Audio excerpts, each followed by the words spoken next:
Hey, everybody, the man of the hour is here, Taj Tashombe. And as I said off camera, cool glasses. Those glasses are just rocking, man.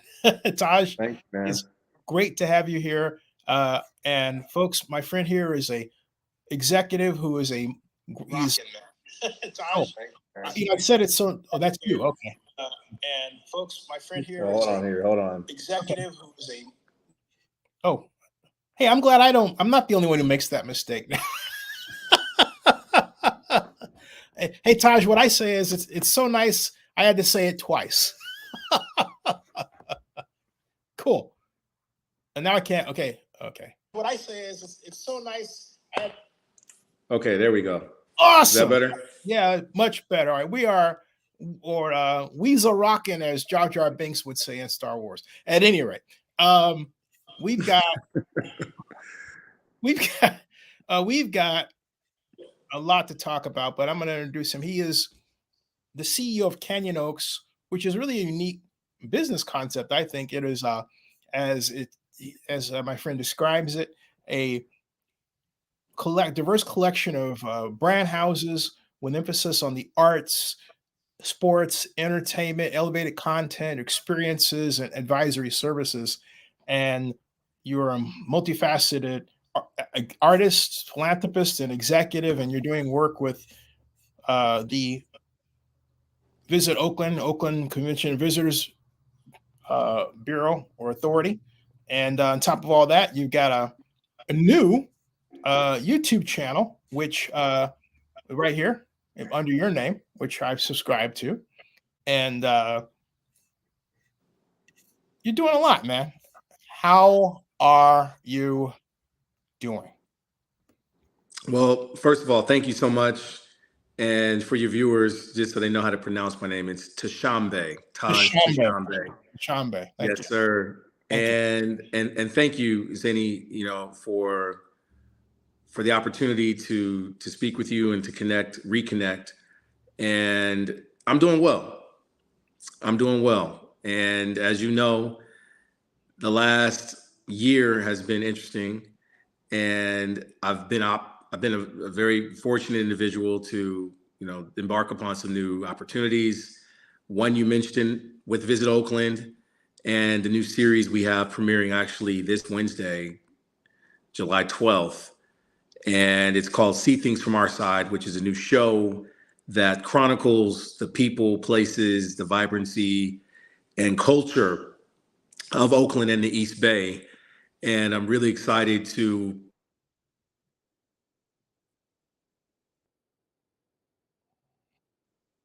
well as just myself as a host and director and producer of the show, and to give people an idea of who I am and to really learn more about the community and the folks who make the community shine and shed a different light, if you will, on Oakland, as we know, because the narrative here has been lost in a lot of people's eyes in terms of what's really happening. So hoping that this program can alleviate some of that confusion and bring some new vibrancy to the community and the city overall. I got to ask you, since you have a unique perspective, where's Oakland going to go? I say, ask it just like that. Sure. Because go ahead. I see a city that has been on a constant path of disinvestment. And as Joe Lacob put it, when I interviewed him, and he said that we were the first shoe to drop in terms of leaving. This is in 2012 when they had that event at Pier 32 that the San Francisco press mistook for a groundbreaking. He said, we're the first shoe to drop. And he didn't say that without qualification. He said it just like that, period. Sure. We've seen a gigantic rise in crime, a questionable response to the pandemic. You know the song. You know what I'm saying.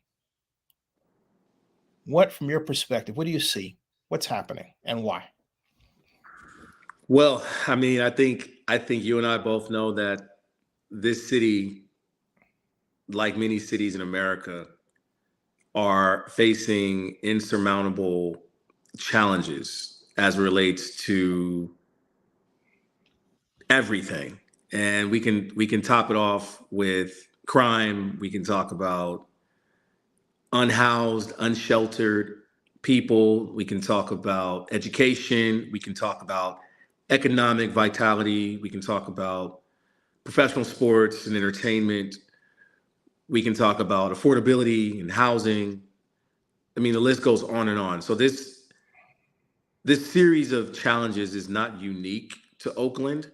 However, I think the impact and the ratio of that impact per capita in Oakland is probably, and I don't have a study to validate this on the tip of my tongue, but we can just Google it collectively and we can do the numbers ourselves.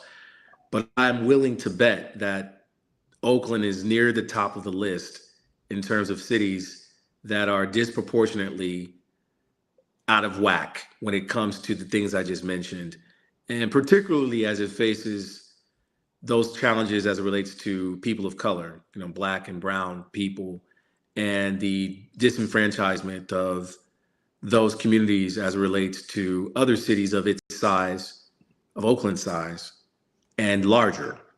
And so when I think of where things are headed and what needs to happen, not just as relates to the Warriors leave town and the proclamation that was made from ownership then at Pier 32, I think more so it's what's the vision, what's the visioning for the community and for our political leaders. What's the big idea?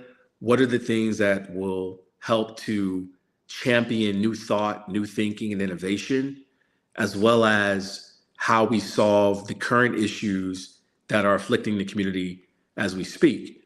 And so, the biblical saying where the people lack vision, they perish. Well, that's the trajectory that I think we're on right now. We have not established a clear objective for the community, for the city, both economically, politically, socially. And without those things in place and without having a significant stronghold that anchors to a vision, it is very unlikely that you're going to see a turnaround with relation to the challenges that we know of that face us every day. So where we're headed is on a continued path of disappointment if we do not shapen up very quickly, and I mean quickly, as it relates to leadership, as it relates to political ideology, as it relates to economic vitality and redevelopment, and thinking through the social challenges and the social climate. COVID, with all due respect, is not to blame for the challenges that have afflicted our community and other communities like it. It just accelerated some of the things that were already happening. And I think people have used, I would call it the COVID crutch, to then justify, well, why businesses are leaving town, why retail and other established revenue streams economically are now, it's a ghost town in downtown San Francisco and many downtowns around the country. Well, COVID just accelerated something that was already happening. Right. So now that it is here and it has happened, I think there are no more excuses in terms of tomorrow and the promises. We actually need to see things today. And so where we're headed, to answer your question, and just to make it brief, is we're headed down a path of destruction if we don't invest in a new crop of leaders and a new crop of sophisticated ideological thinkers that are willing to take risks and willing to do the dirty work and not be friends with everyone to try and invoke some new ideas and some new thinking. Hold on a second. Are you going to run for mayor? Is that what we're talking about here? No, that's not what we're talking about here. Dang it. But I will say that, you know, some people have asked me about that, and you know, I think it's very flattering, and you know, and I never would want to overstate the challenges of being an elected official. I've not been one, and you know, we'll see. I have no plans to run for any office today, but hey, you never know, right? Because I'm getting agitated and frustrated, just like many people are in the community, and would like to see things led differently. And I think it's time for that next generational politician, you know, the Willie Brown 2.0, right? Someone that has that type of gusto. That's what's really required, not just in Oakland, but I mean around the country, around the nation. That type of leadership is what's necessary. So I'm an advocate for it. I would love to support, you know, people who think like that and are willing to do that type of work. But is it me? Not as of right now. All right, but look, you're underselling yourself. You and I both know you know everybody in Oakland of consequence. So why not you? Well, you know, I'll be honest with you. I think at this stage in my career and trajectory of what I want to do professionally, you know, entrepreneurship is what I'm most interested in developing a path for success, you know, without barriers and without things that could potentially stop you, right, based upon what you need to do. So I think politically speaking, you know, you never know, right? Things can change, but also I'm very cognizant and aware of the type of work that's necessary, you know, the types of commitments that are necessary in order to be a political leader. And it's a significant undertaking. And, you know, I want to live, you know, I want to be healthy and not stressed every day. So, you know, coming out of a very stressful situation and trying to keep the A's in town, I'm not interested in adding more to that. So for now, I'm comfortable working in the concept of developing my own endeavors, but we'll see, Zenny. I mean, you never know. And like I said, I think it's flattering, and we'll see what happens in the future. Since you mentioned that, what did you learn about Oakland during that time? With the A's? Yeah. Because well, I think what I've learned about of everything, you know. Sure. Well, what I've learned, I think mostly about this city and essentially professional sports for that matter, is that it takes a willing group of constituents, of business leaders, of politicians, government officials to do transformative things. And, you know, it's just like a choir.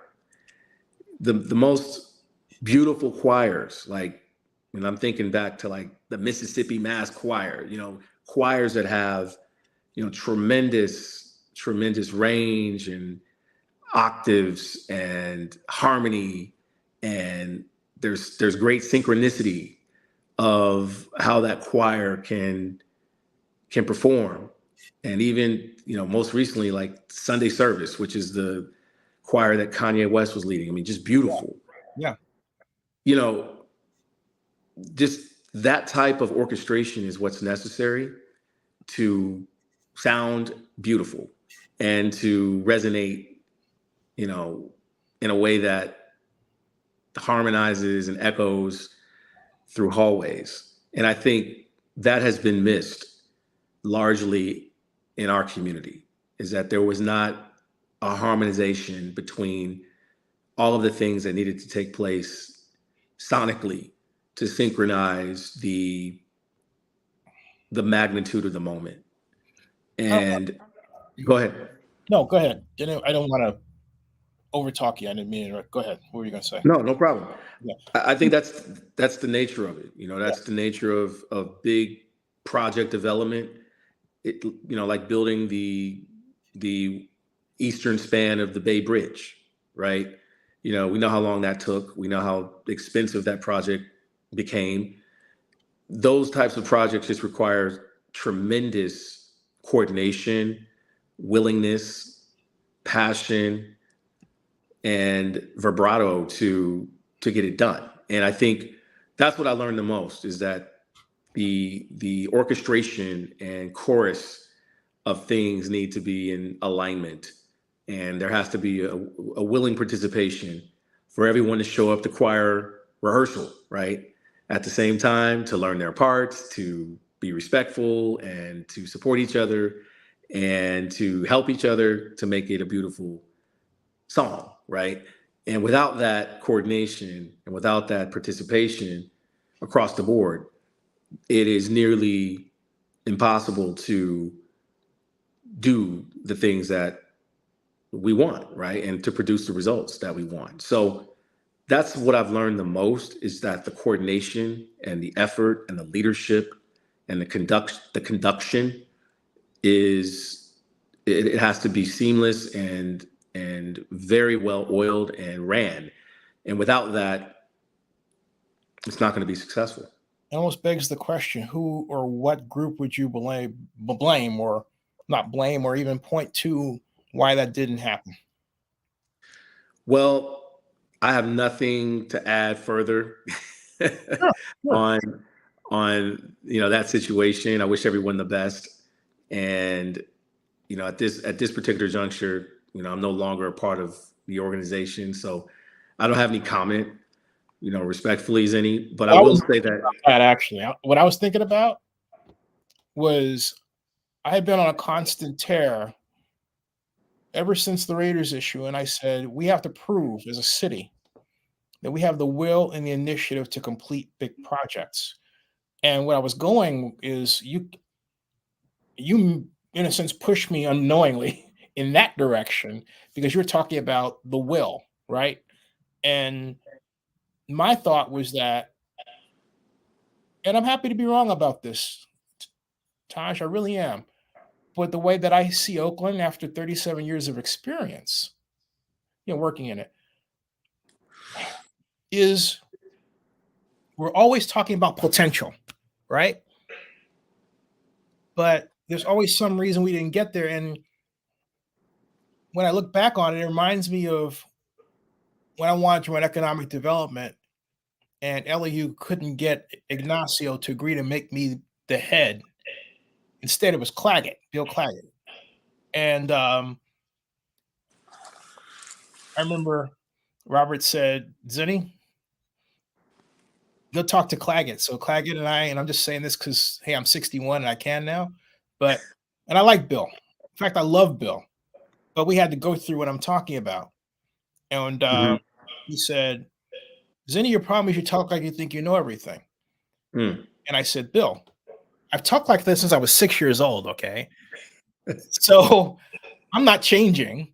And if you have a problem with that, I can't help you. And so we didn't say much. We continued to eat. It was a delicious lunch. He picked up the tab. I went back to my office, or cubicle. And as I was going in, I was like, I'm leaving Oakland. This is right after we lost to Jacksonville for the Super Bowl.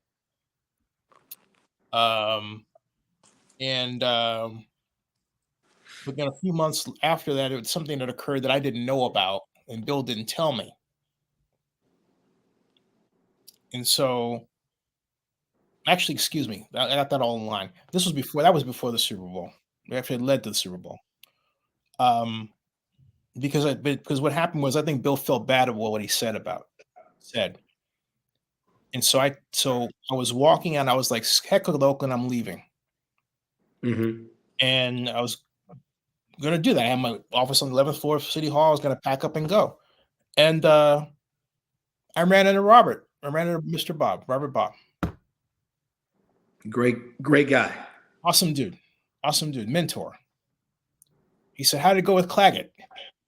he said, he said, I said to him, "Well, he says I talk like I think I know everything." And so Robert said, "You do talk like you think you know everything." He said, "You," he said, "You're young, you're black, you're gifted, and you're a threat." He said, Mm. "Oakland is a crab barrel town. People like to pull you down." Mm-hmm. And I said, "You know, Mr. Bob, on that basis, I'm going to stay." And Taj, had I not stayed, there would have been no Super Bowl effort. Got it. You know what I mean? So, Yeah. uh, my point is, we were so busy pulling each other down then that I'm wondering if that's why we don't succeed. It doesn't matter your situation or one you want to talk about, the one you can talk about or whatever. But I'm wondering if that's our central problem, is that we find it easier to take shots at each other rather than lift each other up. What do you think? You know, I think there is a syndrome of crabs in a barrel, so to speak, Yeah. you know, and that, again, that's not synonymous just with Oakland. I think, that's cultural. It's cultural. And I think there have been, With us. yeah, with Yeah. us I in agree. particular. LeBron was right, you're saying. Correct. I am. But I do feel like, there was a time in Oakland, historically, just going back, think about it. There was a black mayor. There was a majority black city council. There was a majority black board of supervisors, I lived it. Yeah, right? I lived it. And There's the Black so Filmmakers Hall of Fame.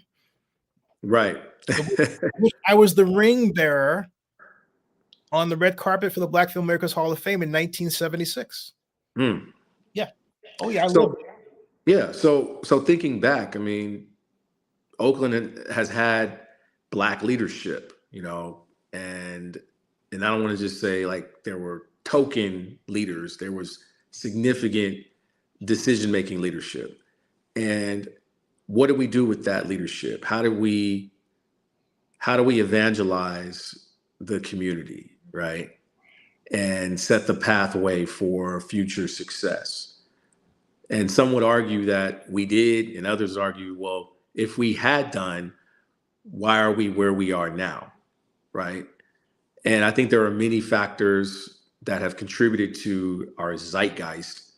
However, when you think of historical decision making that has affected and afflicted this community, there are many opportunities that you can look back to and say, wow, woulda, coulda, shoulda, right? Yeah.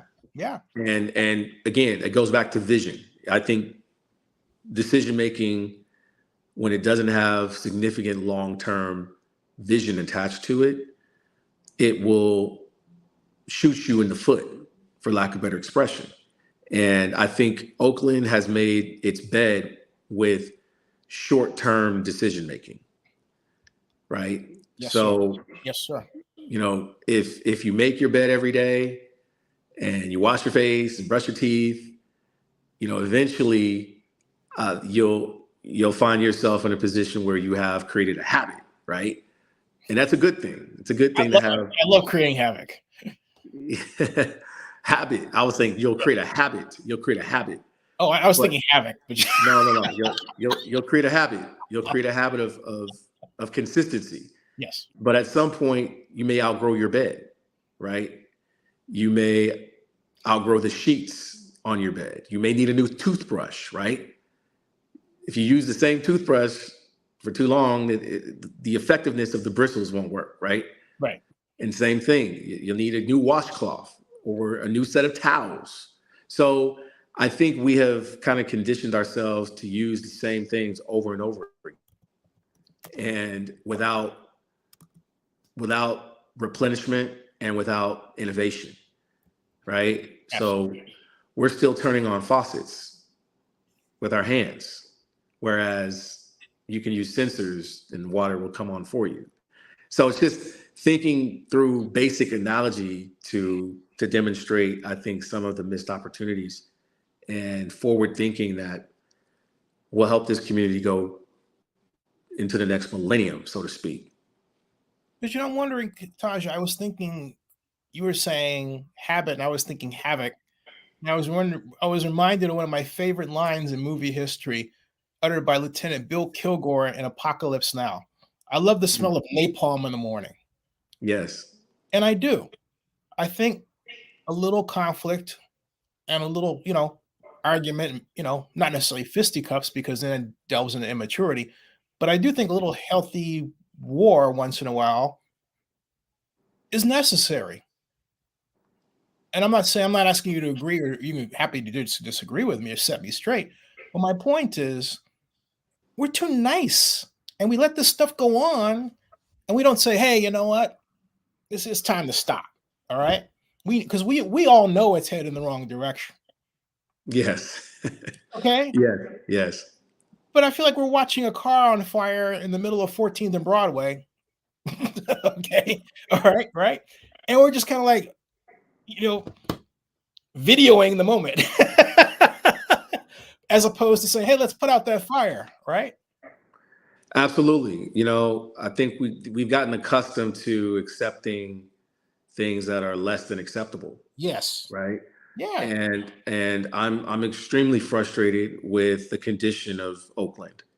And I'm just talking Oakland now. And we can talk, generalities with the rest of the country, as I've said in other points, but just to be very, very pointed to Oakland, it's embarrassing. Yes. It's embarrassing. Yes. And to be from here, this is my hometown, and I came back home to, do some amazing things and, be a part of amazing potential as it relates to building, new facilities and things of that nature that won't come to fruition right now. That doesn't mean it can't happen in the future.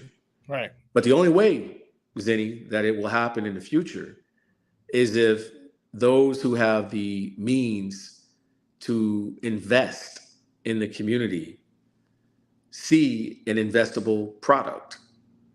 So if I am a large bank or I'm, a portfolio of investments, and I'm looking at Oakland as a potential market for an investment, well, right now it's not investable in a way that you and I would like to see investment. Because basic things are not in order right now. The condition of our streets, the potholes. I'm frustrated just driving my car through the city, right? Or parking my vehicle and hoping that it doesn't get broken into, right? Or worse. You're sounding like a mayoral candidate. Careful. I'm sounding like a concerned constituent. And so, these are basic necessities that I think we all, deserve. I don't have to think about my safety every time I leave my house. Right. Just as a condition of watching what streets I turn on, right? Or where I can pump gas, right? Like my friend Ursi Joyner, who was shot multiple times pumping gas. Yeah. Right. Yeah.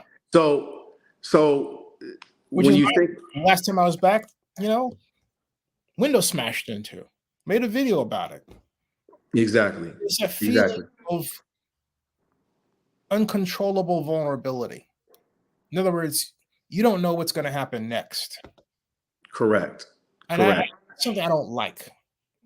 Yeah, it's unacceptable, man. And I think, this whole conversation is, it's a little bit of a vent because I think there's a silent majority of people who feel very similar to, I think, what we're echoing, but they haven't spoken out. Right. And I think it's because there's a lack of agency, from the standpoint of feeling like there's a safe space, a safe place. There are people who will represent your idealism without tucking their tail, so to speak. And as you mentioned, will light a fire in certain areas that the fire needs to be lit without fear of what could happen if I say the truth, right? And I speak out out with true concepts and true belief and intentionality around what's acceptable and what's not acceptable. I remember being able to, as a kid, play and run in parks like, around Lake Merritt and Snow Park and just all over the place. And I don't feel comfortable doing that with my kids today. Yeah. Because people are living in the parks, right? And there's needles and there's broken glass and there's all kinds of things. And so when are we going to feel like that's not okay? Right? Just basic, fundamental safety mechanisms, control, lifestyle, vibrancy. We talk a lot about our community being a family-oriented community, a bedroom community with tentacles into corporate America, the sunny side of the bay. We are all those things, but it has to feel safe. It has to feel comfortable. It has to feel enlightening, right? And so the status quo is not acceptable. I'll just leave it at that. We got to do better. Now, the idea here is that we don't have right now, because we don't, any pro sports teams. Now, there are those who will say we have the Oakland roots, love the roots, love the Oakland soul, but they're not major. I believe it's possible to rebuild what we lost. No, we can't get the same teams back. But what say you? Well, I think the future for Oakland sports, as we talked about briefly prior to today, is right now it's bleak. Yeah. I think it's bleak. Oh, definitely. And I'm an optimist at heart. I believe in championing new thought, new thinking, innovation, futurism, technology, all of the things that make the Bay Area great, as a super region, when you think about our contributions to the world. And as it relates to this city and what can happen with professional sports, again, nothing happens until you clean up the city. Yep. Nothing happens until you figure out your major projects and the mechanisms that pay for those projects. Yeah. I mean, I want to just say this. Go ahead. You triggered this. You got me triggered, man. It's like, Taj, we have an economic development director that has no vision. She put up, Allison, this slide. You can find it on YouTube. And presentation. It's like a checklist of what was done and a mission statement, but there's no vision. In other words, where's Oakland going to be in 5 years, 10 years, right? Where's your spending to make sure that happens? We've done that before. I remember we've done that before. We had a council manager form of government. I happen to believe now that the strong mayor system is the reason we've had all these businesses leave, including sports, because if you take a look at it, it's always the elected officials having to get their face out there. And I'm thinking, where's the city administrator? Where's the project manager? Where's all the people that I went to school for urban planning? I wanted to run the Howard Terminal project, okay? But the mayor, my god sister, decided she was going to make it a kind of kaleidoscope of whatever it was she was on her mind at the time. All right, I'm saying it just like that, okay? Because we're in trouble. And yeah, they're all friends of ours, but they're also important people. And I'm tired of my friends using their status to shield themselves from criticism while the city quite literally burns like Rome. Well, you hit some points, and I'll say this. I think what we've got to do. You got me triggered, though. I mean, listen, what I'll say is just in response, to go back to your original question, is Oakland professional sports is on life support. It's on life support. And at this particular juncture, three major teams, professional teams, have left or have announced they're leaving. And I think it's going to require, again. Oakland Panthers are gone, by the way. Well, there you go. There you go. So again, what are we doing? I mean, it goes back to just thinking about the major projects, just thinking about the brick and mortar facilities. There are major markets in America or mid majors like Kansas City who have a beautiful arena, in downtown Kansas City, but they don't have a professional team, right? Right. So what they're hosting is the Big 12 basketball championship, right? And, other regional events. So just because, like the Field of Dreams, you build it, they will come. Mm-hmm. That's not necessarily true. And I think, even Seattle, Seattle's probably on the cusp of getting another NBA team in the future. They just built a beautiful arena or rebuilt. Yeah, rebuilt. The former Key Arena. And I lived in Seattle, so I know it well. I love the WNBA. There's talk of a WNBA coming, but let's face it, the WNBA is not the NBA. I love women's sports. I think us developing women's sports profiles of teams here in Oakland, like the Soul and, potentially a WNBA team would be great. However, you're not going to draw 20,000 people or 19,000 plus, into the former Oracle Arena, right?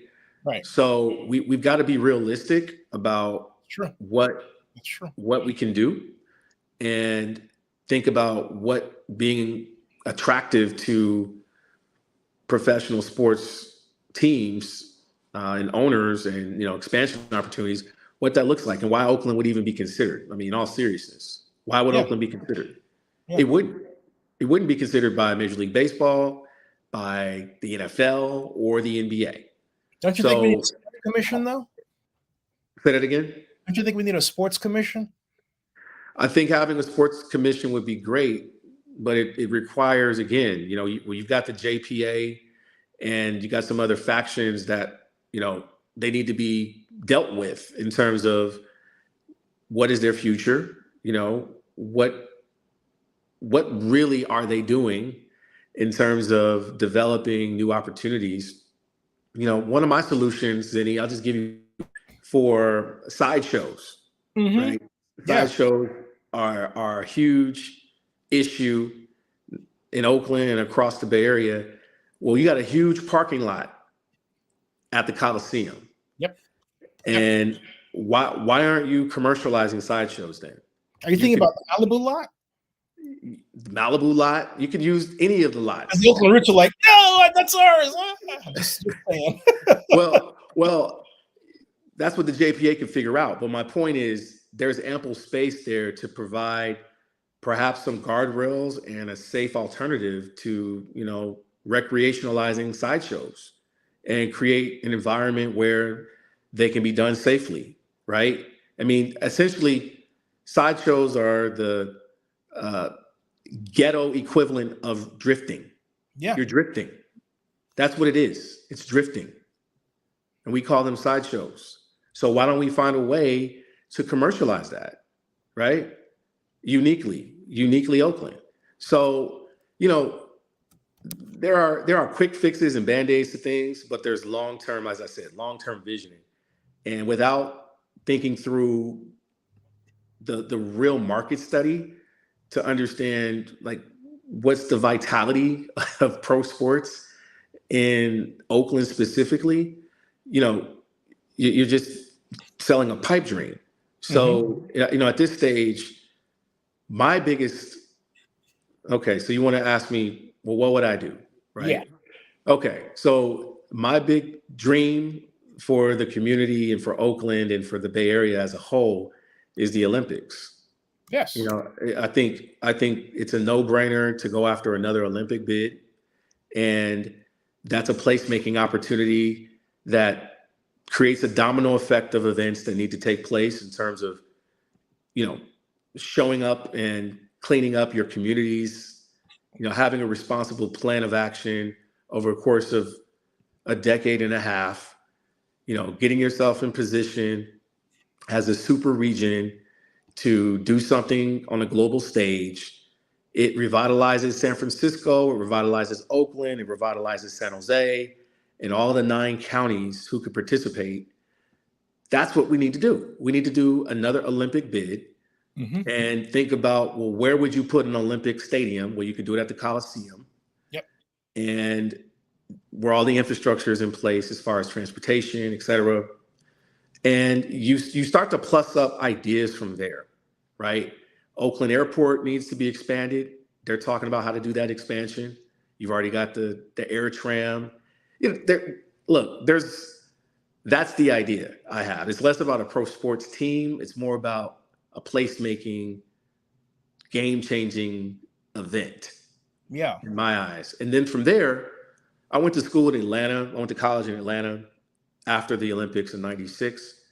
And you can see the impact just in terms of infrastructure that was made in Atlanta post the Olympics. And they had a very good readaptation plan for the venues, after the games, such as the colleges that benefited, the HBCUs, including Georgia Tech, Georgia State, and now the former Turner Field has become Georgia State's football home, right? So there's lots of things that could be done when you think about events of that scale and that have that type of reach. So 2040 is the next opportunity that an Olympic Games could happen here. So that's what I would do over the next 15 years. I'd like to have you do that. I think that's something we need to work on. I really do. Yeah, it's a real thing. It encapsulates our need to have an enhanced infrastructure financing district down there at the Coliseum. It encapsulates our need to deal with a sea level rise problem. It encapsulates our need to upgrade and enhance the Coliseum. And I love the stadium. And I love it because, Taj, you realize that stadium stood up, and the arena too, without damage, not without a scratch during the Loma Prieta earthquake? Think about it. Okay. Yeah. So that's some strong material you want to maintain. You just want to tear it down just thoughtlessly, right? It's like, that's right. It's like the gargoyles. I want to show you something to what you're saying. Look at this. This is Google Trends. This is one of my favorite things to refer to, especially when showing the Oakland problem. And what it shows is from the inception of Google Trends till now, the interest in Oakland as a search term. Well, really, the city of Oakland, not as a search term, but because if you did, you'd get all kinds of Oakland, right? But specifically as a city. And if you take a look at it, it's going one place, down. We got a spike here. This is 2019, 2016, I'm sorry, there. And, but we had several spikes here and lifts when the Warriors were in the finals, and then the playoffs back here. Then, boom! Look what's going on. I'm not the playoffs. I'm sorry. This is a big victory here. But look what's going on after the Raiders and the Warriors left, because both had Oakland in their names when you search them, right? Right. The Warriors, they play at the Oracle Arena, which is located in Oakland, or of course the Oakland Raiders. The intensity went down dramatically. Now imagine what happens when the Athletics change their name to the Las Vegas Athletics, right? It's going to take $100 million effort to recover what we're losing just in this modern expression of marketing or lack thereof for a city. This is tragic. You know what I mean? We're quite literally watching our image implode before our eyes over time. Absolutely. Absolutely. I agree with you 100% that I think internally, when we think about the optics of Oakland, we don't understand. I mean, my background is branding. So, Yeah, there's a huge branding opportunity that has been missed in terms of establishing not only civic pride, but as you're looking at Google's results, right? And the number one destination from Oakland Airport to any other place in the world right now is Las Vegas. yep, So the most flights, the most visitors, passengers are going to and from Las Vegas. So we haven't really marketed ourselves as a destination. We're not a city. What do you come to Oakland for? Right? To visit friends and family. We don't have a convention center that can hold a large enough convention right. of any real magnitude. Thank you. And we don't have enough hotel rooms Nope. to host a major event without having to bifurcate that into other cities, which is understandable, and so does San Francisco. When they have a really big conference, it spills over sometimes into Oakland, right? And the hotel rates spike on the East Bay. And that's okay. That's okay if you're working collectively for a broader vision. So again, my suggestion to the Bay Area's problems, and I mean all of them, is the Olympics. Yeah, absolutely. I want to share something with you having said it, because it triggers something else that happened to me. I bet that Oakland Mayor Libby Schaaf that the Raiders working behind our back and trying to move. Oh, Ken, we were having interesting conversation. This was during the day before the NFL Spring League meeting, which is at the Ritz-Carlton in 2015. So I laid her a bet. And what I did was I went over and I got into a scrum of reporters, and I asked Mark Davis point blank why he was working behind Libby's back. He turned all kinds of shades of red. Now I like Mark. Okay, I'm just being real. This is what happened because it's all over. It's on video. Afterward, turned out that that's exactly what was going on. Or he admitted it in that middle. Basically, he says, we're trying to find a home. Okay. And we didn't respond to that. We were, as a group, not just Libby, okay, as a group, we were too busy trying to figure out, if we can get Mark Davis to come down and play golf with us. All right. And I was there, and when that was going on, I think I actually had that on a video, not by me. Okay. Mm-hmm. We were too interested. And this gets back to my discomfort with us being too political. We were too interested in having a political face and not a czar, somebody running a sports commission or economic development, being the person that meets with the press and pushes this stuff out there. Taj, we're so political, we can't get over ourselves. It's always, well, Rebecca's doing this, like with WNBA. And I told Rebecca, I said, Rebecca, I shouldn't love you, but it shouldn't just be you. It should be a whole group. Just like, and this goes back to the way politics should be done. You've seen it. You don't get on the podium by yourself. You have a big group of people behind you, right? Right. When was the last time you saw us doing that? I mean, with the business community, with anything that mattered, including what you were working on. And I'm talking about on government side. You're right. You're right. Well, let me just answer the question this way, and I'll just give the political strategy to anybody who's thinking about running for office. To your point, you cannot run for office alone. Like if somebody said, I want to be mayor. Absolutely. I'm so sick of people wanting to be mayor. You know why? And you've asked me, do you want to be mayor? Not really. I'd rather make sure that there is a council you can work with. I'd rather make sure that you have, like you said, partners in every corner of the city. Yes. That you've elected council members that share a vision of shared values and that understand that the current condition that the city is in the toilet. And if we do not change policy, then this will continue to disenfranchise our community. and we're going to lose residents to places like Las Vegas, places like Texas, Florida, and other markets that are more advantageous on your pocketbook, but maybe less advantageous on your politics. But at that point, it doesn't matter. So the bottom line is the system of how to change this entire narrative begins on your block. It begins in your district. It begins in East Oakland, West Oakland, North Oakland, downtown. It's the convergence of like-minded idealism that has to connect to each other like tissue on your knee, right?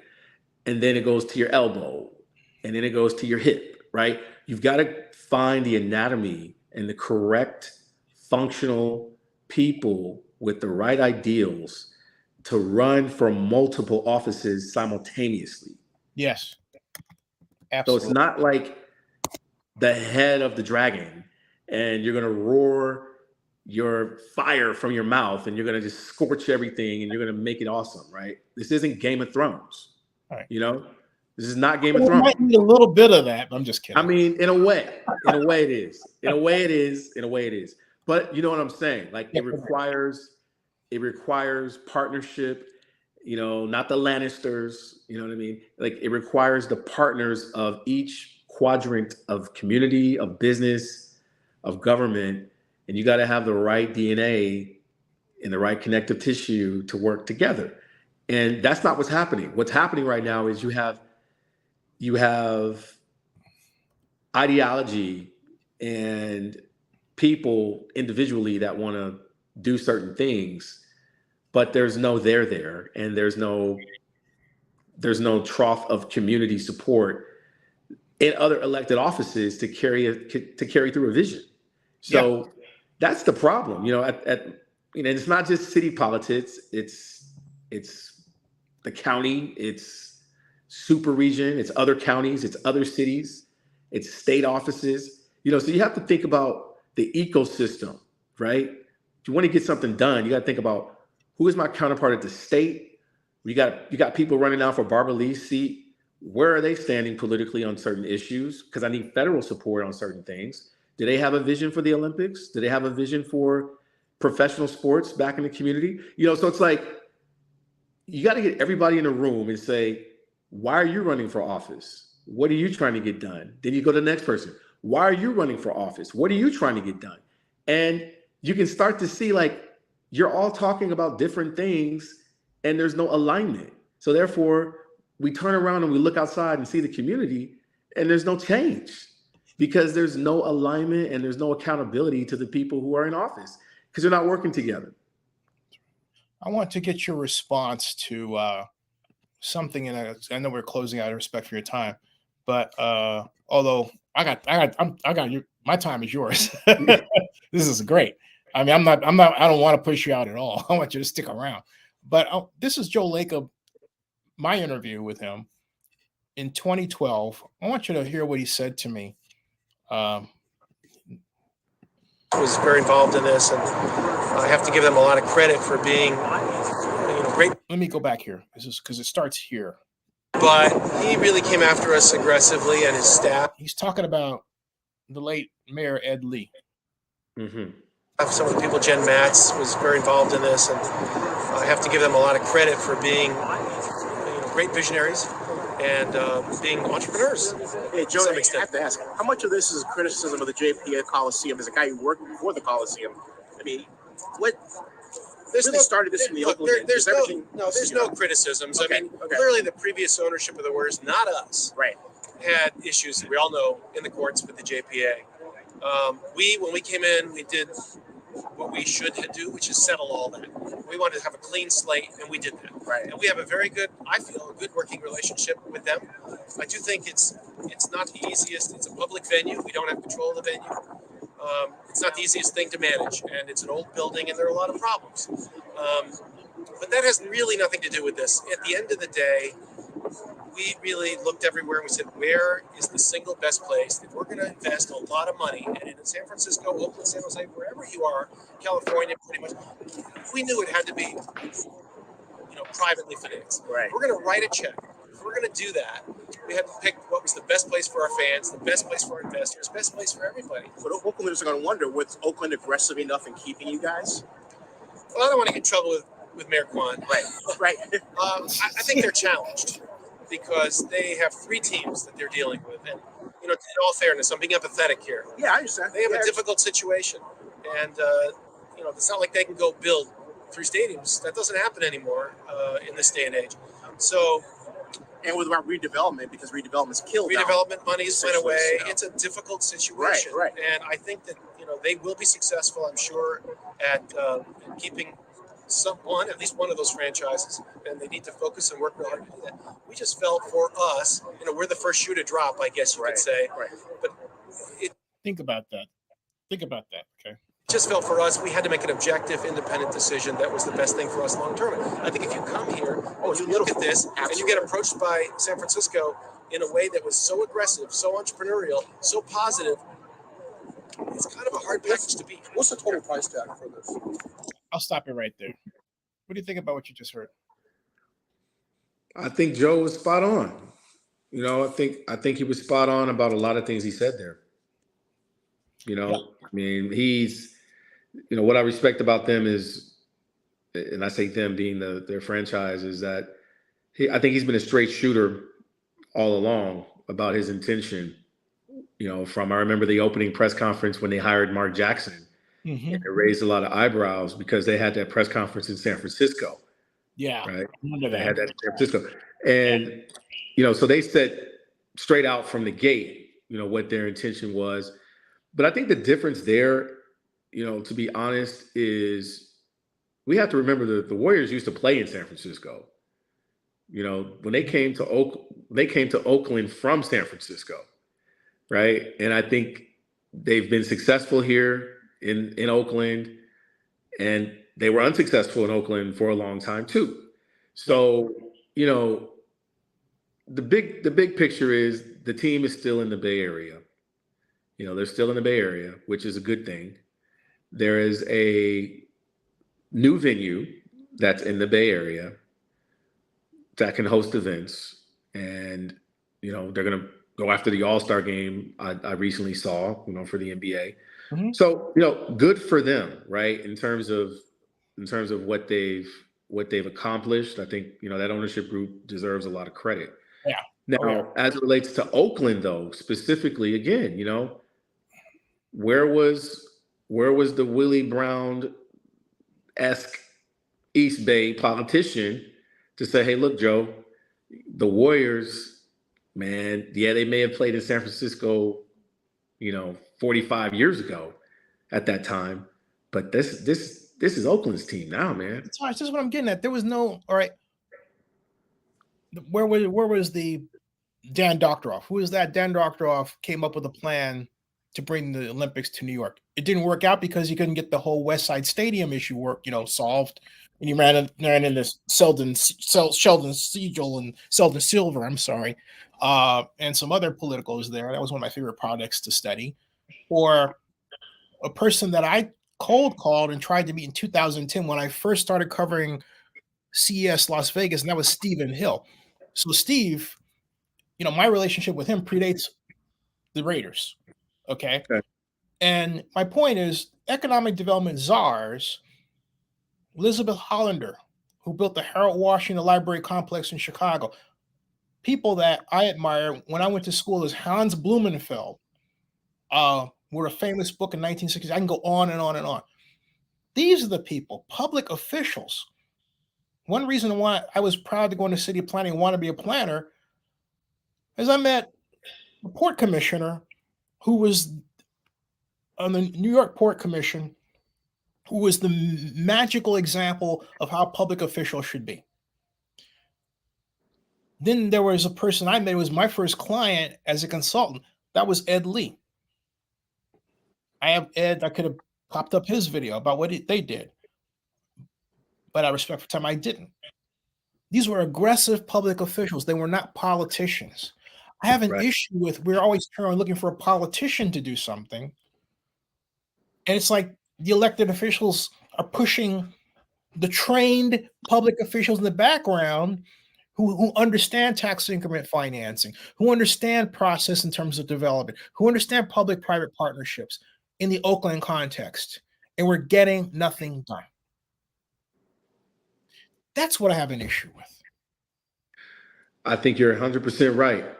I think you're 100% right. You know, I would call those specialists. You know, Yes. you know, whether it's an economist, whether it's a developer, land developer, whether it's, you know, any sort of czar that needs to exist and coexist, you know, and I mean the Oakland Police Department have it, right? They've got an oversight. Yeah, that's the only time we turn to the czar, right? It's like, oh, exactly. You know, that's it. But that's what I mean. That's what I mean when I'm talking about, you know, Oakland's vision is that, you know, the feds have made their mind about Oakland and where they feel like it needs support and where it needs guidance. And, you know, the community is fed up about that, right? Like we don't want federal oversight, but we haven't shown that we can operate without it. Yeah. So it's kind of like 6 one way, half a dozen the other. You know, when we give people autonomy and power, sometimes it's abused, right? Historically in this community, right? So when you do say, okay, we're going to hire a guy or a gal to lead, sometimes it goes south because they make poor decisions and it's too much cronyism or nepotism. And then we lose trust and confidence in that type of a process. And so we quickly pivot to something different. And it's a community tribunal. And, you know, it requires like a blessing and this and that. It's like, look, people make mistakes and then people learn from them and then they move on. So that's kind of how we need to start adapting. Like if you look at New York, like the city of New York, there's a scandal every week about something, right? But the city does not implode because of what's happening, you know, with elected offices or with, you know, heads of certain, you know, corporations. We got to find a way to continue to function and be successful, you know, for future generations. So, you know, I'll give you this. Yes, sir. When it comes to, this is bigger than sports, but I think sports have such a sense of belonging and community diversity and enrichment culturally that, you know, what we're witnessing right now is Oakland's identity is changing. And we don't really have a solution for what Oakland's identity will become. Oh, can I say something real quick on that? Sure. I don't want it to be East San Francisco. And that's why I thought the Warriors, I want an NBA team in Oakland to compete against the Warriors. I grew up from the time, you know, well, you don't know. But we never took a back seat to San Francisco. When Cirque du Soleil came to the Bay Area to San Francisco, you know what our thought was? Let's steal them. So Spees and I did just that in 96. We stole Cirque du Soleil from San Francisco. We got it to Oakland at Jack London Square. They were there for, I don't know how many years, 4, 5, 6 years. All right. It was awesome. We did like a thief in the day, not a night. The night, he was my boss. We did like a thief in the day. You hear me? I was proud of that. So here we have Ed Lee doing the same thing to us, stealing the Warriors like a thief in the day. Shh. And we let it. It was okay with everybody except me. And I'm saying, sue them, sue them, sue them. People are cowards, man. Well, what I'll say about that is I totally understand where you're coming from, and shout out to Elihu. I mean, Elihu's been great to me as a mentor and resource. So, how you doing, Elihu? I'm sure you're gonna tune in at some point to this. Yeah. You'll catch it. Our board members too. Oh, amazing! Good, yeah. Good. Hey, let's get some comments in here before you have to break away. We've got a lot of supporters and fans who are kind enough to chime in today, and I much appreciate it. So we had, it says Las Vegas. These are Vegas people. Vegas Mark says, I'm surprised no one mentions or thought about something a city like Oakland can host if the convention center was built, a world exposition. It's a great idea. Let me see if I can got to that one. And he says Oakland has to focus on building its own convention center before anything else. The IOC will put the Olympics in Dubai, Qatar, and Egypt or India before even considering Oakland. I will take that as a challenge. I completely think that's absolutely 1000% incorrect and wrong. No, absolutely. I challenge you on that one. Of course, I need some help. Well, well, I think it's already working, right? As far as I'm concerned, because people are commenting about it and they're adding valuable contributions, to the chat. So I appreciate the comments. Yeah, and we've got. I'm surprised no one mentions or thought about mentioning. We got that one. And what else did we miss before I get out of here? Let's see here. We've got Oakland needs a lot of cleaning. Yeah. And I think here, so everyone's solution to Taj's first statements. It should be taught in schoolrooms. Awesome. There you go, Taj. There you go. Thank you. Hey, man. Thank you for joining us. I know we've been an hour and 5 minutes. No, I appreciate it. I appreciate it. And let me just end just with a closing remark, if I may. Is that okay? It's your show. Absolutely. Well, great, man. Thank you again, Zenny, for what you do. It's really important to have your type of media coverage and journalistic approach, because it's real and it's I'm not a journalist. I'm a blogger. And you're a blogger. Okay. No, and I'll tell you why I say that. I don't want to, but it's because journalism, journalists today do way too much not telling the truth about a lot of things. Okay. And I'm saying that as an outsider. Mm-hmm. And horrible. I'll shut up from there. Go ahead. Okay. Well, thank you for the blogging that you do. Thank you. It's good to have your perspective, on the waves. And, just to kind of, I've watched a lot of what you've done over the years, and even before you knew who I was. And I'll tell you, Oakland is very near and dear to my heart. I'm passionate about what happens to Oakland. And I think we should all care if we have any sense of place, wherever you go to, people always ask you one question: where are you from? Mm-hmm. Where are you from? And I hate answering a question about where I'm from if I'm not proud of the condition that it's in. Because what is the first reaction you get back from someone after you tell them where you're from? It's, ooh. Yeah. Okay. Yeah. All right. They've already got their mind made up about you, right? Based upon where you say you're from. So we got to make sure when we tell people where we're from that there's pride, that there is something to shine and brag about, that we know, regardless of these three teams that have left or the narrative that's on our city, we've got amazing positive things that are taking place and a vision for the future. Yep. So that's what we all need to be working on, is if someone asks you, where are you from? And you say you're from Oakland, well, that should mean something, not just nostalgia, not just what you read about or in the history books. That should mean something right now, today, and beyond. So I'm hopeful that your viewers and the people that see this think about that, and they think about the impact that we can make if we're working together, whether that's around sports or whether that's around my new show that's coming out, See Things From Our Side, with Visit Oakland. Subscribe, please. Subscribe. Please subscribe, and also check out Visit Oakland's YouTube page as well. And the show is going to be streaming all over the place. But yeah, I'm building my own page as well, as you can see. So I appreciate everyone for tuning in, and thank you, Zenny, for the opportunity. Man. And hey, I want to just put in a plug. Visit the Alley, folks. 3325 Grand Avenue. You ever been to the Alley, Taj? I have not. Oh man, you got to go there and sing. Okay. This is, other than the Grand Lake Theater, and I know you've been there. Sure. My favorite place to be, man.